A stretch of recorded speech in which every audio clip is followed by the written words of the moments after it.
أنا القرآن رباني وعلى في الورى شاني. أنا القرآن رباني وعلى في الورى شاني. أنا القرآن أدبني. بسم اللہ الرحمن الرحیم. بسا ماہ رویان نو خاصتا، بسا نو عروسان آراستا، بسا نام دارو بسا کامگار، بسا سرو قدو بسا گل عذار، کہ کردند پیراہن عمر چاک، کشیدند سر در گریبان خاک. ماہ رویان، اس سے پہلے لفظ آ چکا ہے. ماہ یعنی چاند، رو یعنی چہرہ. ماہ رو کی جمع ماہ رویان، چاند جیسے چہرے والے یعنی خوبصورت. نو خاستہ یعنی نئی اٹھان والا، مطلب یہ کہ نوجوان. اور عروس کے معنی دولہا، ایسے ہی دلہن، ان کو عروس بولتے ہیں. تو عام طور پر دلہن کو بولا جاتا ہے. ترجمہ شعر کا ہوا: بہت سے نوجوان خوبصورت، بہت سی سنواری ہوئی نئی دلہنیں، بسا نامدارو بسا کامگار. نامدار یعنی مشہور، کامگار یعنی کامیاب. سرو قد یعنی سرو جیسے قد والا. سرو بھی ایک درخت ہے جو بلند ہوتا ہے اور خوبرو ہوتا ہے، خوشنما ہوتا ہے.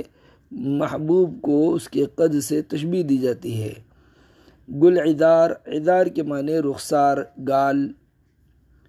گل عذار یعنی جس کے گال پھول جیسے ہوں، خوبصورت ہوں، خوشنما ہوں. ترجمہ ہوا شعر کا: بہت سے مشہور اور بہت سے کامیاب، بہت سے سرو جیسے قد والے اور بہت سے پھول جیسے رخسار والے، کہ کردند پیراہن عمر چاک، کشیدند سر در گریبان خاک. پیراہن کے معنی کرتا، لباس. چاک کردند، چاک کرنا، پھاڑ دینا.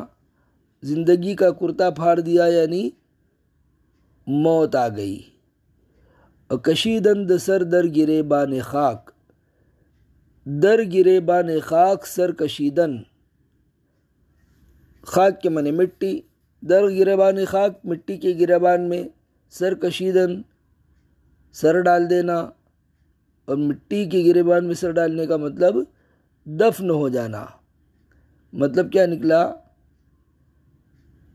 کہ یہ جو اشعار ہے یہاں سے: بسا پادشاہ نے کشور نشاں، بسا پہلوانا نے کشور ستا، یہاں سے لے کر بسا سرو قدو بسا گل عذار، یہ پانچوں اشعار جو ہے مفسر ہیں.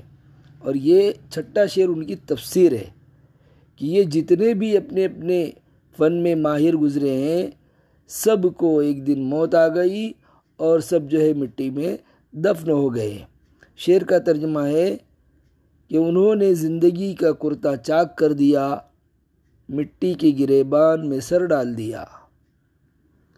یعنی زندگی ان کی ختم ہو گئی اور وہ سب قبر میں چلے گئے. مطلب یہ کہ دنیا میں جتنی چیزیں ہیں سب فنا ہونے والی ہیں اور ختم ہونے والی ہیں. انسان کو آخرت کی تیاری کے لیے بھیجا گیا ہے. وصلی اللہ تعالی علی خیر خلقہ محمد و آلہ و صحبہ اجمعین.